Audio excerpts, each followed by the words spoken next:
ഞാൻ ഈ എന്താ പറയുക കൊള്ളക്കാർക്ക് വേണ്ടിയിട്ട് ഒരു ലോബിക്ക് വേണ്ടിയിട്ട് പ്രവർത്തിക്കുകയാണ്.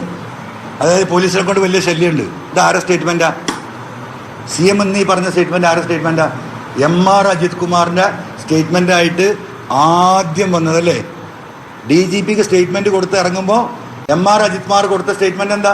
പി വി അൻവർ ഈ ഒരു ലോബിക്ക് വേണ്ടി പ്രവർത്തിക്കുക, ഞാൻ ശക്തമായ നടപടി എടുത്തതുകൊണ്ട് ആ കള്ള ലോബിയെ സഹായിക്കാൻ വേണ്ടിയിട്ട് പി വി അൻവർ അല്ലേ മാഷേ? നിങ്ങളൊക്കെ കൊടുത്ത വാർത്തയാണ്.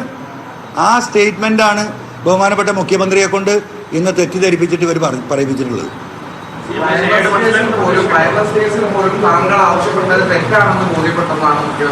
അങ്ങനെ പറഞ്ഞിട്ടില്ല. ഞാൻ ഫുള്ളായിട്ട് കേട്ടാ.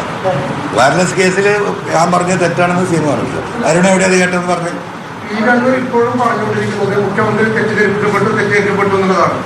ഇത്രയും വലിയ കോലാഹലം ഉണ്ടായിട്ടും ഭരണപക്ഷ എം എൽ എ ആയിട്ട് താങ്കൾ ഇത്രയേറെ ആരോപണങ്ങളും തെളിവുകളും പുറത്തു വിട്ടിട്ടും ഇങ്ങനെ സ്ഥിരം തെറ്റിദ്ധരിക്കപ്പെടാൻ മാത്രം ദുർബലനാണോ നമ്മുടെ മുഖ്യമന്ത്രി? അതെനിക്കറിയില്ല.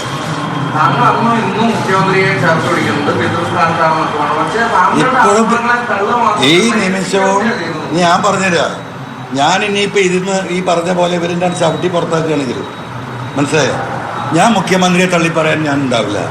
നിങ്ങളത് പ്രതീക്ഷിക്കും വേണ്ട. അതെനിക്കൊരു സ്റ്റാൻഡ് ഉണ്ടാവും. മനസ്സിലായോ? മുഖ്യമന്ത്രിയെ തള്ളി പറഞ്ഞുകൊണ്ട് ആളാകണം, ഈ പാർട്ടിയെ തള്ളി പറഞ്ഞുകൊണ്ട് ആളാകണം ഞാൻ ഉദ്ദേശിക്കുന്നില്ല. ഇവർക്ക് എന്നെ വേണ്ട എന്ന് പറയുമ്പോൾ അപ്പം ഞാൻ എൻ്റെ മാർഗം നോക്കും. അതുവരെ ഞാൻ ഈ പാർട്ടിയിൽ നിന്ന് ഞാൻ പോരാടും. മനസ്സിലായോ? ഇപ്പം പി ശശിയെക്കുറിച്ച് പറയുന്നുണ്ടല്ലോ, ഈ പി ശശിയെക്കുറിച്ച് പറയാൻ കുറച്ച് സഖാക്കൾ കഴിഞ്ഞ 2-3 ദിവസമായിട്ട് എൻ്റെ അടുത്ത് വന്നിരുന്നു. സങ്കടകരമാണ്. നിങ്ങൾക്ക് ഈ ഫോണൊന്നും കാണിച്ചു തരാൻ പറ്റില്ല. കണ്ണൂരിൽ നിന്ന് വന്ന രക്തസാക്ഷി കുടുംബത്തിലെ സഖാക്കളുടെ മെസ്സേജ്, അമ്മമാരുടെ മെസ്സേജ്, കരഞ്ഞുകൊണ്ടുള്ള ഈ പൂരം കലക്കലും ഈ RSSുമായുള്ള ബന്ധം, കണ്ണൂരിലെ സഖാക്കളുടെ കണ്ണീരിൻ്റെ കഥ ഈ ഫോണിലാ. ഇവരൊക്കെ വിരൽ ചൂണ്ടുന്നത് പലതും ഈ പി ശശിയിലേക്കാ. ഇത് പി വി അൻവറിന്റെ മാത്രം അഭിപ്രായം ആരും തെറ്റിദ്ധരിക്കണ്ട. അദ്ദേഹവുമായി ബന്ധപ്പെട്ട് നിൽക്കുന്ന കമ്മ്യൂണിസ്റ്റ് പാർട്ടിയിലെ വളരെ ഉത്തരവാദിത്തപ്പെട്ടവർക്ക് ആളുകൾക്ക് ആ കാര്യങ്ങൾ ബോധ്യമുണ്ട് എന്ന് എനിക്ക് നേരിട്ട് അറിവുള്ളതാണ്. പക്ഷെ ബഹുമാനപ്പെട്ട സി എമ്മിനെ ഒരു കാരണവശാലും ഇതൊന്നും അറിയിക്കില്ല, സി എമ്മിനോട് ചർച്ച ചെയ്യില്ല, ഈ കാര്യങ്ങൾ സി എമ്മിനെ ബോധ്യപ്പെടുത്തില്ല.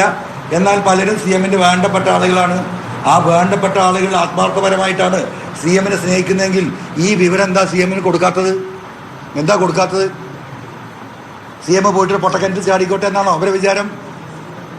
അതല്ലേ എന്ന് മനസ്സിലാക്കേണ്ടത്.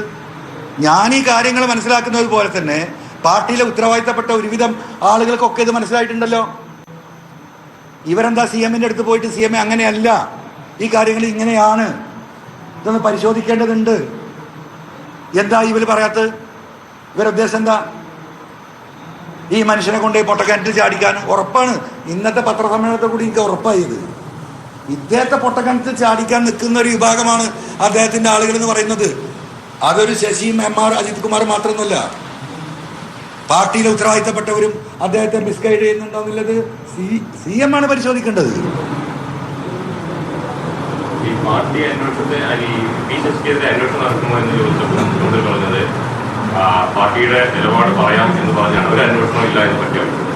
അപ്പൊ ഈ പാർട്ടിയായിട്ട് യോജിച്ച് താങ്കൾക്ക് എത്ര കാലം മുമ്പോട്ട്